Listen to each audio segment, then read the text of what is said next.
bu arab kim bu? Saudiyada yashaydigan o'zbeklarda odati bo'ladi. Chetda masjidda shuncha. Bu arab kim bu? Son? Qo'ryapsiz. O'xshatish kerak dedi. Arabcha kiyimni kiymasangiz bir narsa kamligi borligini bilinadi. Egal bizni ham ko'rsataylik-a. Lekin rosa qiynalasiz, afson. Janoz shart. Odam juda ham ko'p azizlar. Bu Qubo masjidi shuncha. Hozir haram qanday bo'lgandir-a? Qubo shuncha bo'lsa,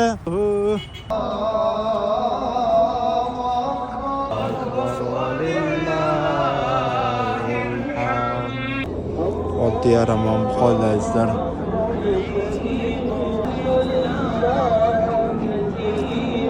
Soat 7:16 alhamdulillah namozni o'qib oldik. Endi nima qilinadi? Buni videoni oxirigacha ko'ringlar. Beramiz videoni ichida inshaalloh.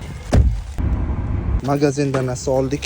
Mana bu tuxum Muhammad deb yozilgan va bunda Absamad deb yozilgan. Absamad nima bo'lyapti? Saudiyada yashaydigan o'zbeklarda odati bo'ladi. Shularimiz. O'zimiz qarindoshimiz Samzam bo'ladi. Birinchi to'g'ri borib namoz o'qiladi. O'qilgandan keyin hamma bitta guruhga bo'lib to'planadi bitta joyda.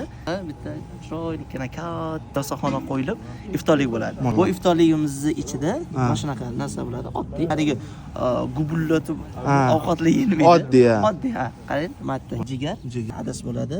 Qarashovli, qishda shunaqa oddiy narsalar. Mashallah. Namoz o'qilib bo'lgandan keyin urf-odatlardan bittasi nima qilish? Nonushta qilish. Mashallah, tabarakalloh. Hamma shetdaysizlar. Sizlarda nima qilinadi? Shu narsani kommentarga yozib yuborasizlar. Hammalaringizga hayitlaringiz muborak bo'lsin. Assalomu alaykum.